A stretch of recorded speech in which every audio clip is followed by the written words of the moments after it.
Hey guys, this is Stu. Thanks for tuning in for another video. This is just a quick one to give you an update on my MG4. So I've decided to book it in for a health check and just a general check around the vehicle. And I'm pleased to show you this video, which was taken underneath the vehicle on the ramp.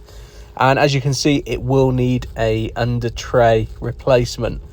But I thought I'd just post the video because I thought it'd be of interest to you guys, and you can see what the underside of the MG4 looks like, including the suspension arms.